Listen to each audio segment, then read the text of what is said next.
오늘은 정말 정말 중요한 날인 것 같아요. 여기까지 살아오면서 이렇게 아트가 또 미래의 증권처럼 이렇게 투자 테크가 될 수 있다는 것을 처음으로 시작해 보는 날인데요. 우리 청자가 선정되었다는 것에 저희들이 삶에 대한 보답 같은 그런 감사함을 느낍니다. 테크라는 주제에 함께 매달 금융과 아트테크 세미나를 좀 준비하고 있는데요.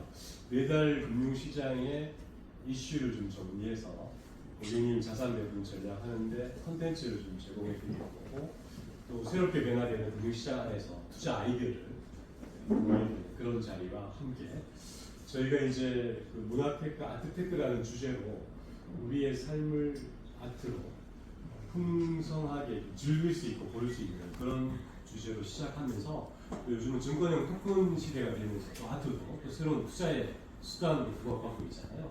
그래서 오늘은 대한민국 최초인가 우리 그 도자기 고려청자 명인을 모셨습니다. 오늘 주인공은 대한민국 명인 김세용 초대전을 준비했고요.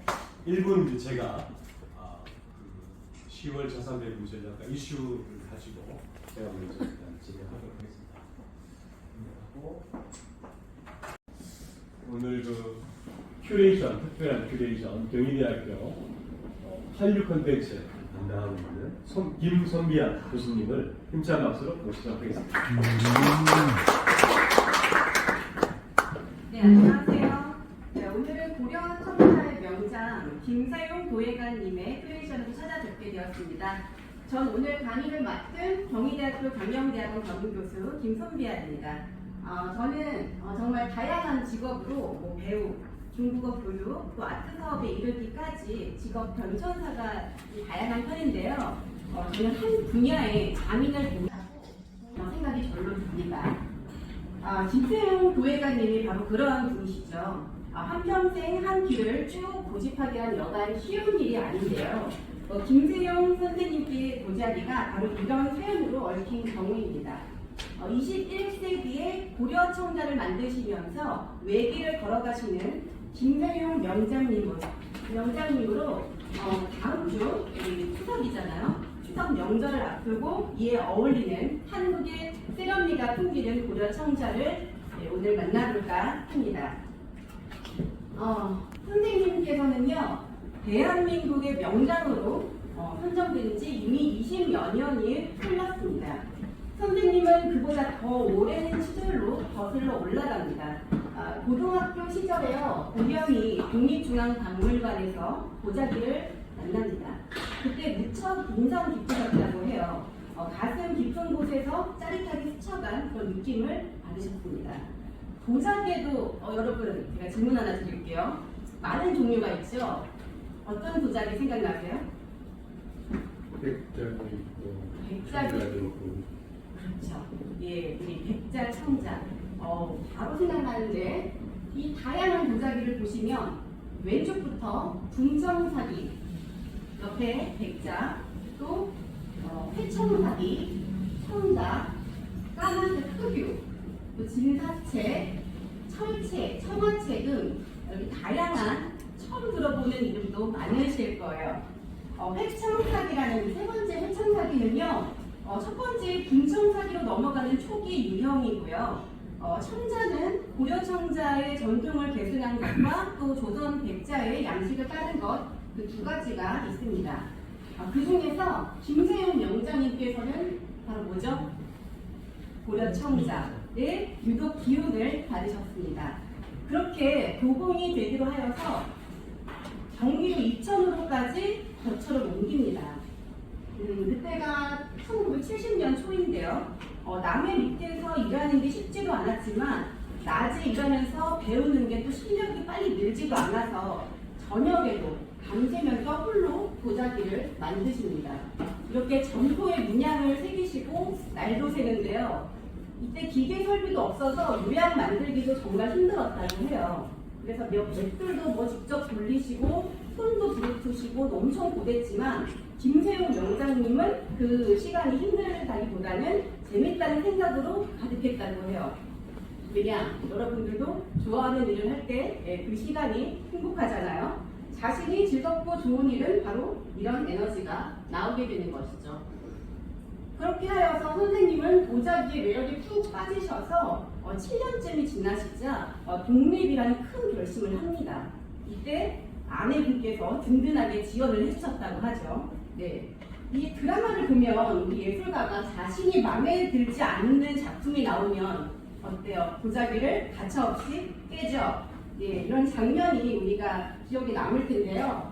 82년도 무렵에는요, 2년 동안 정말 단 한 개의 작품도 만족스럽지 못했대요. 그래서 도예가님께서는 도자기를 모두 깨뜨립니다.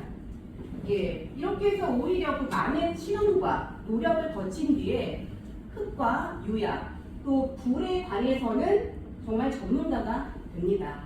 이 같은 시련이 있었기에 오히려 도자기 만드는 기술을 업그레이드 할 수 있었던 한편으론 좋은 시기였던 것이죠.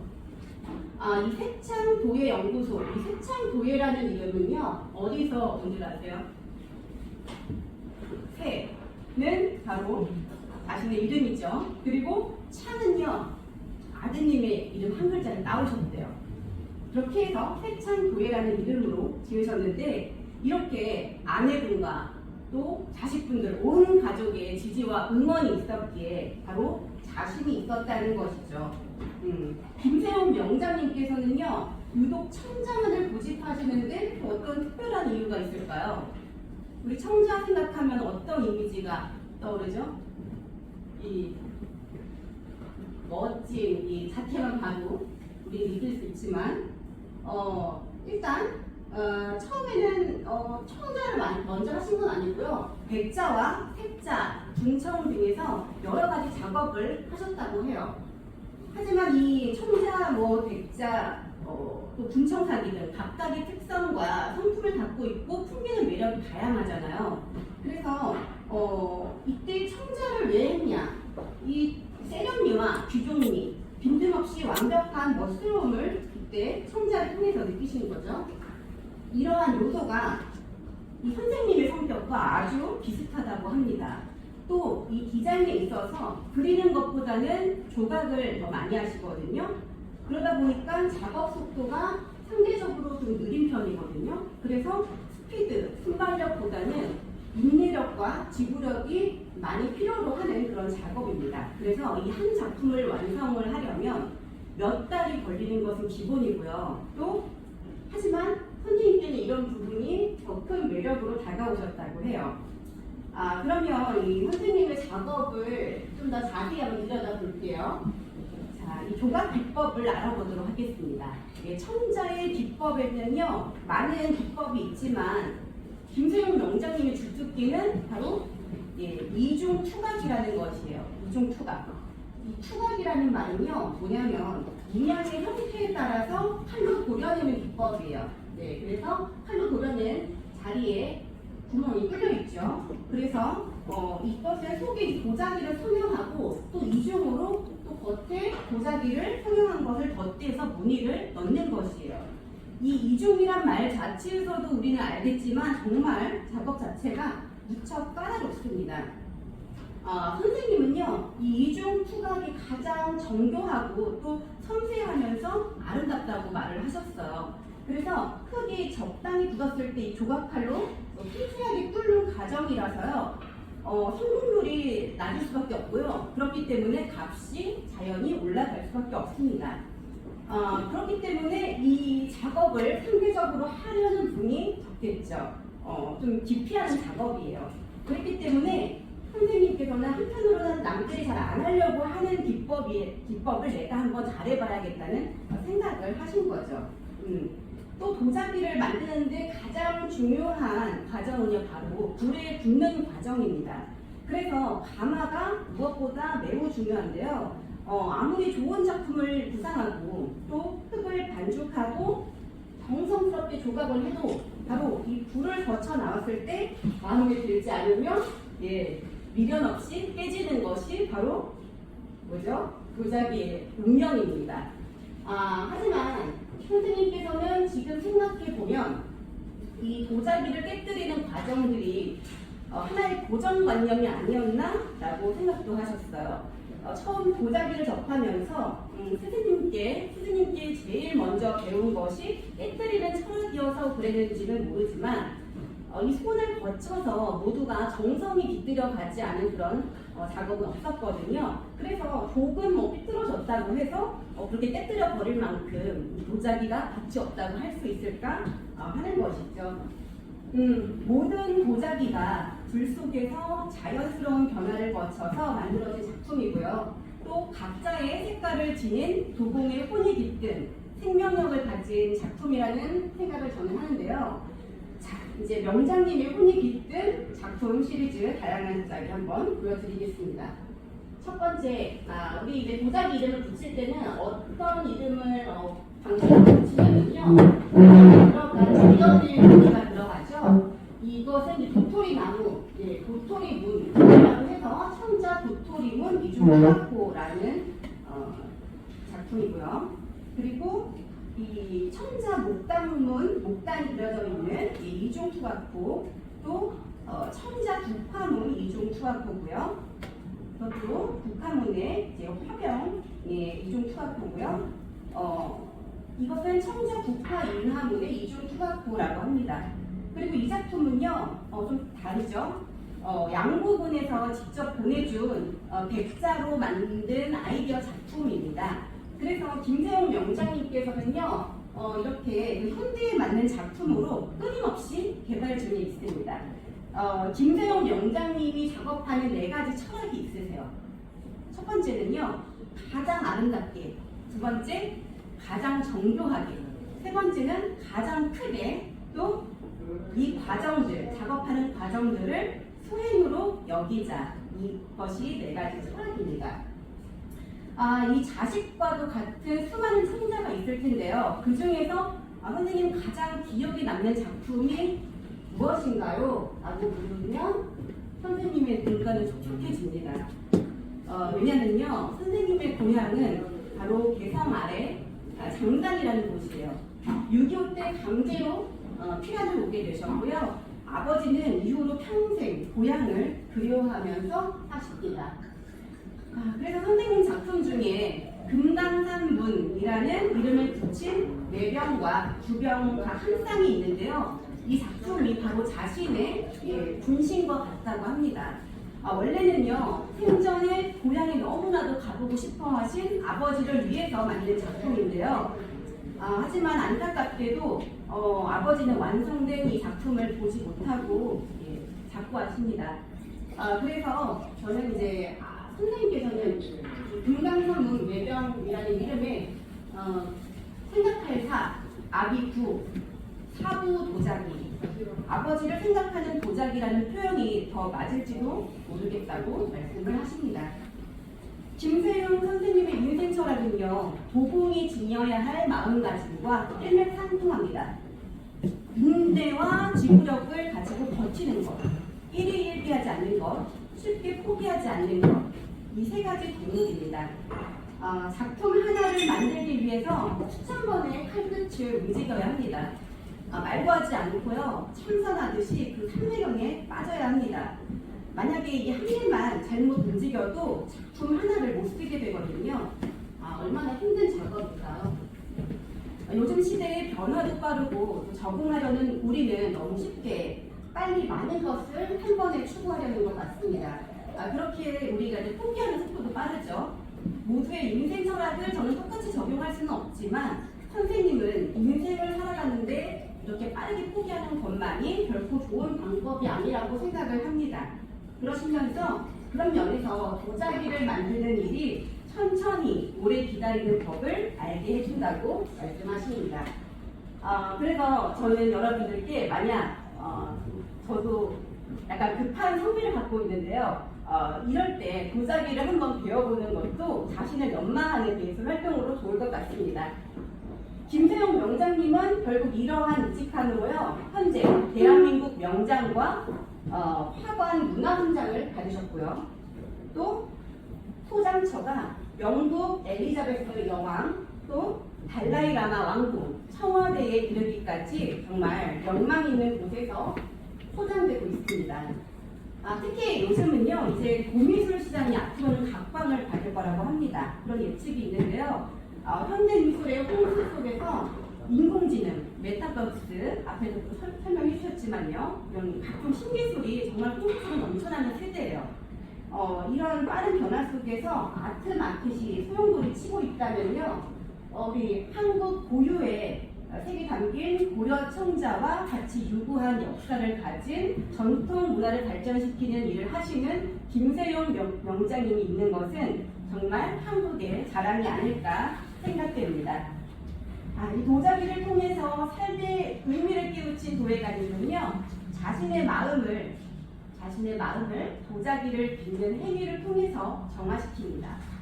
청자를 만들어야겠다는 일념 하나로 무작정 찾아든 이천에 오신 지도 어느새 40년이 훌쩍 흘렀는데요.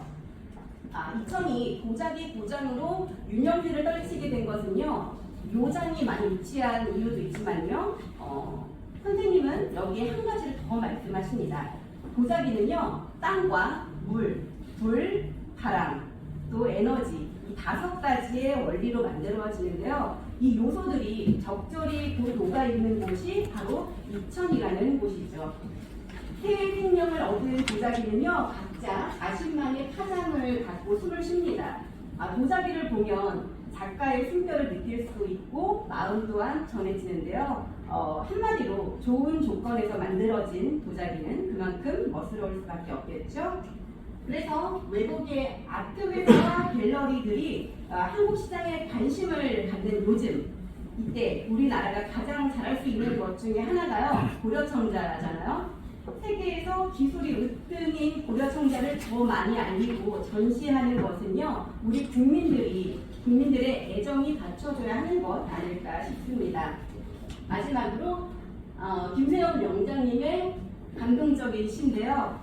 흙이 좋아 흙을 찾고, 흙을 만들어 흙을 빚고, 40년을 흙과 살다가 흙으로 돌아가겠다는 이 김세용 명장님의 인생을 읽으면서 우리는 인생에서 단 하나를 택한다면 무엇을 택하고 이것을 평생의 업으로 살아갈까 생각을 할 수도 있겠습니다. 도자기를 굽는 시간만큼 오랜 인고의 세월을 거쳐서요, 명장의 반열에까지 오르신 김세용 명장님의 철학을 모두가 함께 응원하면서 이번 큐레이션 마치도록 하겠습니다. 예, 감사합니다. 명장 김세용 선생님 앞으로 모셔서 Q&A 시간을 갖도록 하겠습니다. 힘찬 박수로.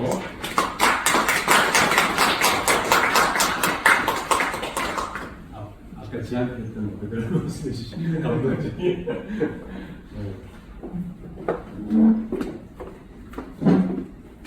반갑습니다. 대한민국 명장 349호 김세용입니다. 귀한 시간을 이렇게 할애해 주셔서 만날 수 있게 해주셔서 고맙습니다. 저는 미래 세대에서 늘 그런 생각을 했어요. 미래의 우리 생활을 책임지는 그런 회사가 아닐까 그런 생각을 했는데 오늘 정말 막상 와보니까 그런 것 같아요. 아주 잘 알아듣지를 못하는 것 같습니다만 아까 이렇게 설명하시는 걸 들으니까 연구 많이 하신 것 같아요. 지금 저를 설명해 주신 교수님께서 잘 해주셨는데 저는 도자기 하면서 느낀 게 기수화풍공에 대해서 좀 공부를 했다고 생각해요. 아까 교수님도 말씀하셨지만 도자기 생성 원리가 사실은 기수화풍공이거든요. 근데 우주 생성의 원리가 뭐라고 생각하세요? 우주 생성의 원리도 사실 기수화풍공은 지구는 우주 분질이니까 똑같이 지수화풍공을 이루어집니다. 그런데 지수화풍까지는 똑같습니다. 우주 생성의 원리나 지구 생성의 원리나 도자기 생성의 원리가 똑같은데 뭐가 다르냐면 마지막에 공이다. 공이라는 것은 에너지를 얘기하는 건데 우주 생성의 원리라든가 지구 생성의 원리 또는 뭐 우리 인간의 만들어진 원리 이런 것들은 다 자연적인 에너지죠. 근데 도자기는 인위적인 에너지, 사람의 손으로 만들어지기 때문에 인위적인 에너지가 다를 뿐이지 똑같습니다. 그러니까 우주 생성의 원리와 지구 생성의 원리, 인간이 만들어진 원리, 도자기가 만들어진 원리는 똑같다고 볼 수 있습니다. 그래서 모두 등식이 성립이 됩니다. 그래서 도자기는 죽어 있는 고체가 아니고 살아 숨쉬는 생명체가 되어도 그리고 도자기는 1300도에 구워진 아주 높은 온도에 구워진 도자기이기 때문에 누가 깨뜨려 버리지만 않으면 또 1300도 이상의 열을 가하지만 않으면 변하지도 않고 부서지지도 않습니다. 그래서 이 세상에서 인류가 만들어낸 창조물 중에서 가장 생명력이 길은 게 도자기입니다. 도자기의 생명력은 무한대입니다. 영구히 변질되지 않습니다. 여러분들이 잘 아시다시피 저 어디 서해 바다에서 옛날에 아주 옛날에 그 바닷속에 빠뜨렸던 도자기들을 끄집어내가지고 이 닦으니까 그대로 사라지지 않습니까? 거기에는 뭐 배도 침몰해 있고 뭐 쇠붙이도 있고 나무도 있고 다 있었을 텐데 다른 것들은 다 풍화작용이 되고 변질이 됐는데 도자기는 변질이 되지 않았다는 것이 그때 우리가 증명이 됐습니다. 저는 그 후로 자신감을 가졌어요. 아, 내가 만든 도자기가 영구불변이구나. 그래서 다른 어떤 창조물보다 우수하다고 저는 자부했습니다.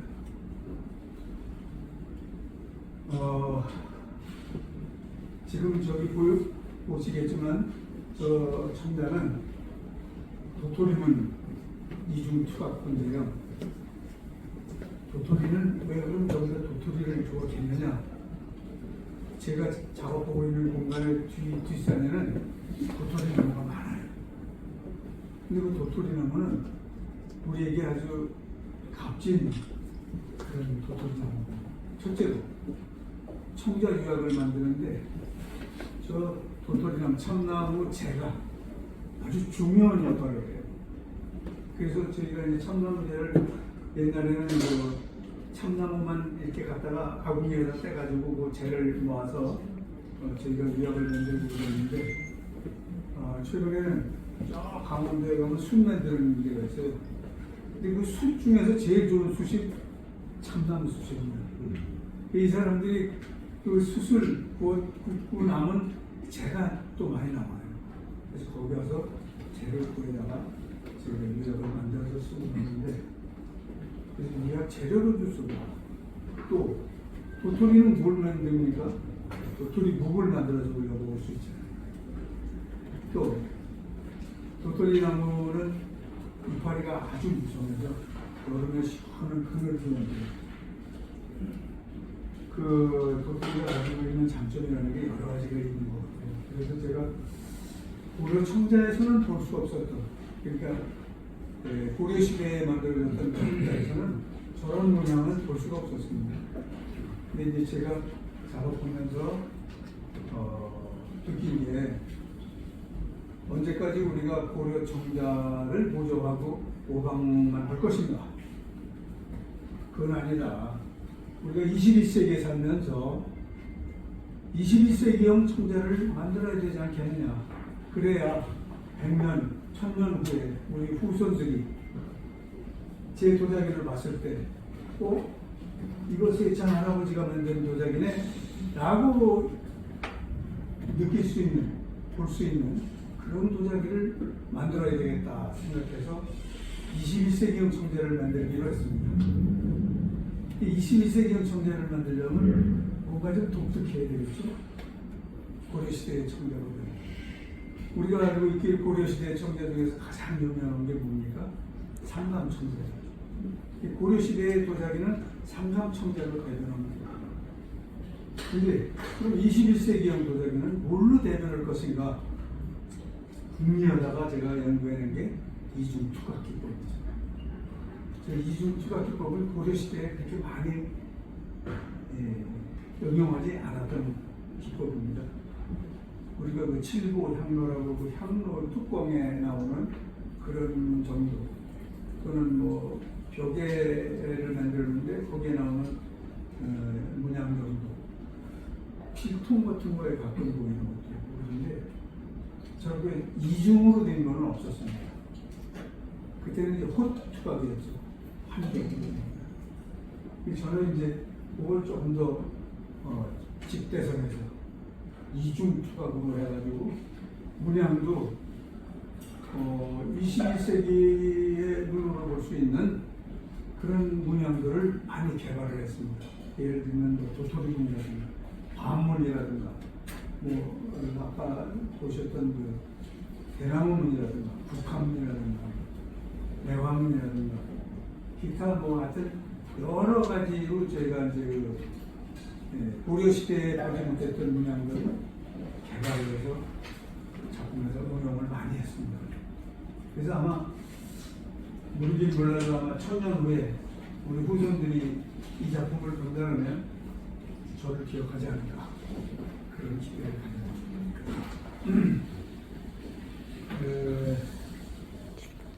제가 그 도자기 하면서 늘 주위의 사람들한테 듣는 말이 바보라는 소리를 많이 들었습니다. 그래서 제가 왜 바보라고 사람들이 저를 얘기했을까 생각을 해보니까 저런 작품은 바보가 아니면 못 만들겠더라고요. 수지타산이 안 나요. 수익성이 없어요. 저 작품을 하는 내들은 성형에서 조각해서 굽는데 최소한도 한 5, 6개월은 걸릴 것 같아요. 조각하는 데만 한 3개월 걸립니다. 근데 그걸 조각만 했다고 끝나는 게 아니고 바싹 말려가지고 완전히 수분을 날려버리고 바싹 말려서 초벌 부위를 해야 돼요. 그 초벌 부위는 보통 900도 정도. 우리 순수한 말로 끌목이라고 합니다. 끌목. 그러니까 초벌 부위 할 때 그 첫 번째 칸에 그 끓음이 잘 뜯기게 됩니다. 근데 그 끓음이 온도가 높아지면서 차츰차츰 타요. 타서 위에서부터 타서 내려와서 바닥에 굽에 있는 끓음까지 싹 탔을 때 그때를 우리는 끌목이라고 그러는데 900도 정도. 그럼 그렇게 초벌 부위를 해서 그 중에서 이제 초벌 부위 하다 보면 그때까지 공정에서 실패하는 것도 많이 있어요. 터지기도 하고 또 뭐 주저앉기도 하고 뭐 여러 가지. 또 저 흙 속에 기포가 혹시 들어있었으면 그 기포가 열을 가하니까 팽창하면서 그쪽이 터져요. 그래서 못 쓰는 경우도 많고. 그래서 그 못 쓰는 걸 이제 골라내고 나머지는 이제 유학을 입혀서 재활부를 하는데 1300도에 군다고 그러지 않았습니까? 근데 1300도를 아무렇게나 1300도를 보면 저렇게 청자가 되는 게 아니에요. 환원 소송으로 해요. 불 때는 방법에는 크게 두 가지로 나눌 수 있고 크게는 또 섬세하게 나누면 세 가지로 나누는데 그 첫 번째가 환원 소송이라는 게 있습니다. 환원 소송은 뭐냐? 불을 뗄 때 가마 속을 불꽃으로 꽉 채워줘야 돼요. 산소가 들어가지 못해요. 그러다 보면 어떻게 되냐면 이 청자색을 내는데 중요한 역할을 하는 게 또 한 가지 있는데 뭐냐면 이게 상하 제2처리예요. 화학기호로 Fe2O3. 그 Fe2O3 상하 제2처리 다른 유약 재료들하고 불 속에서 환원 소성에서 익으면서 청자빛을 내는데 도움을 주는데 그러면 Fe2O3에서 불꽃으로만 꽉 채울 때니까 뭐가 부족하냐면 산소입니다. 그 산소가 어디서 나오느냐? Fe2O3의 O3가 불꽃으로 뺏기게 돼요. 그러면 오롯이 Fe2만 남겠죠. 그것이 다른 유약들에 들어오고 섞여서 녹으면서 첨자색을 내요. 물론 아까 말씀드렸던 도토리나무 재도 물론 거기에 일조를 할 것이고, 그 외에 뭐 규석이라든가 장석, 석회석, 또 도석, 이런 여러 가지 돌들을 아주 비분해가지고 철하고 또 아까 얘기했던 재하고 섞어서 그거를 유약으로 만들어서 발라서 이제 후면 첨자가 되는 건데, 그 환원소성을 그래서 환원소성을 하는 겁니다. 그 Fe2O3에 있는 O3를 빼서 해서 Fe2가 오롯이 남아서 첨자 유약을 만들기 때문에 환원소성을 합니다.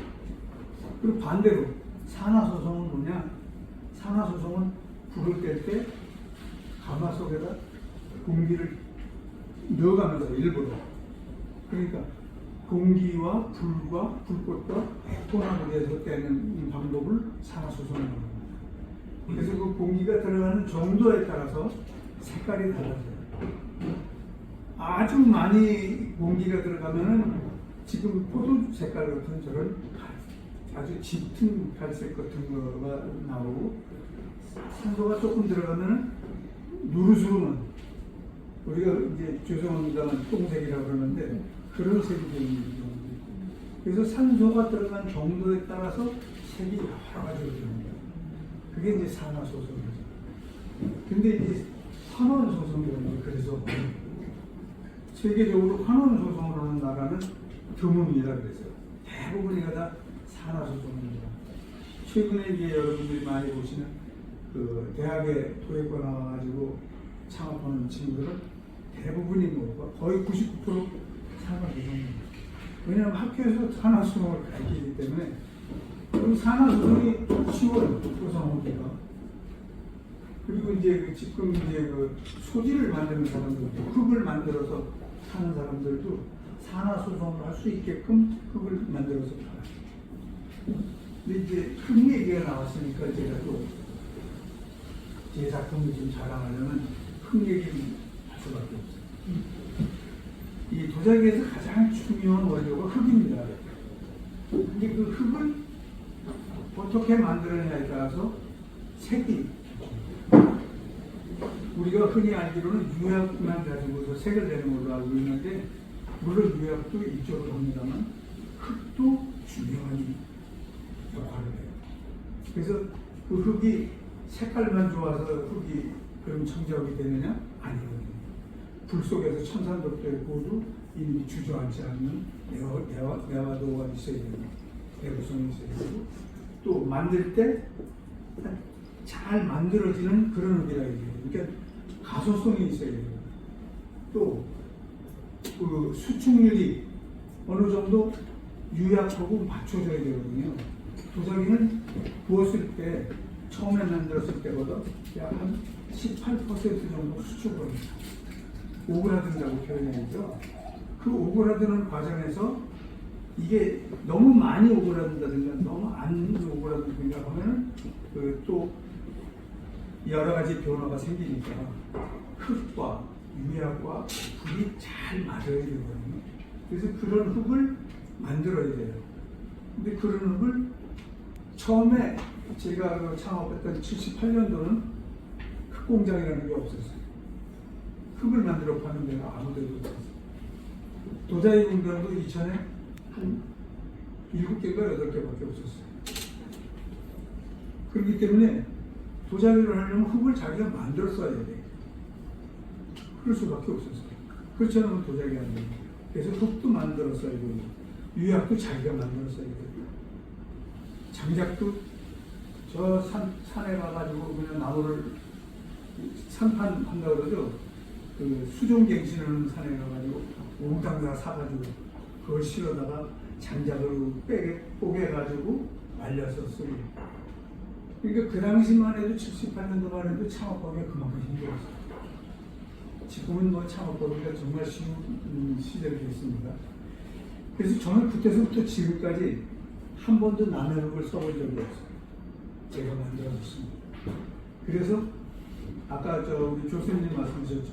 이 세상에서 가장 아름다운 청자를 만들어야 되겠다. 그게 가능한 거예요. 그게 가능했던 게 제가 만든 부분 저만 쓰니까 이 세상에 저하고 똑같은 색을 만드는 청자는 없습니다.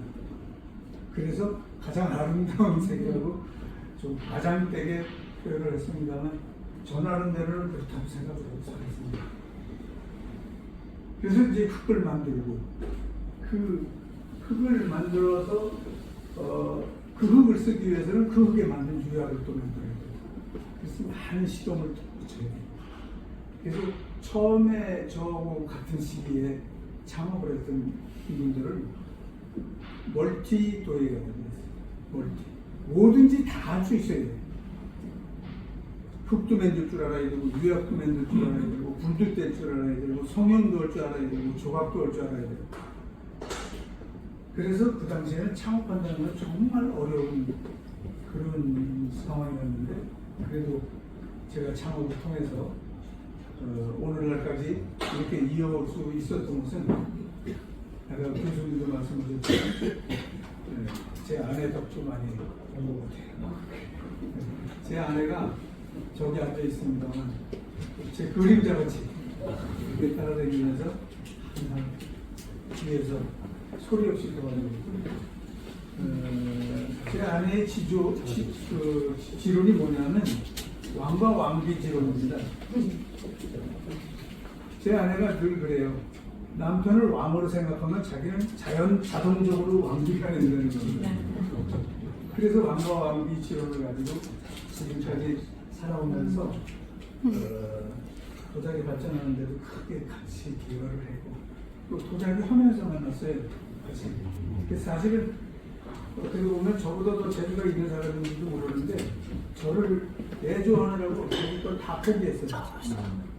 근데 이제 출근해 와가지고 나도 좀 뭘 좀 했으면 좋겠다 그래가지고 그 백자에다가 그림 그리는 걸 하고 있고 그래서 108만나라를 도판으로 만들었어요.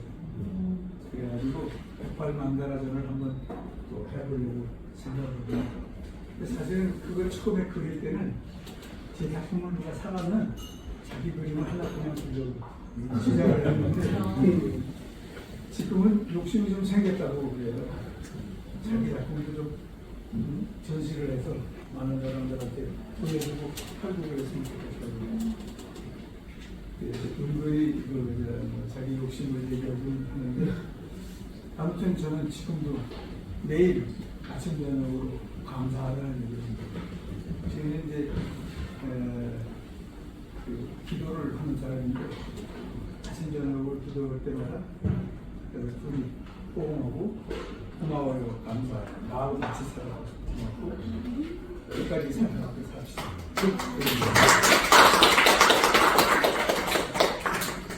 고마워요.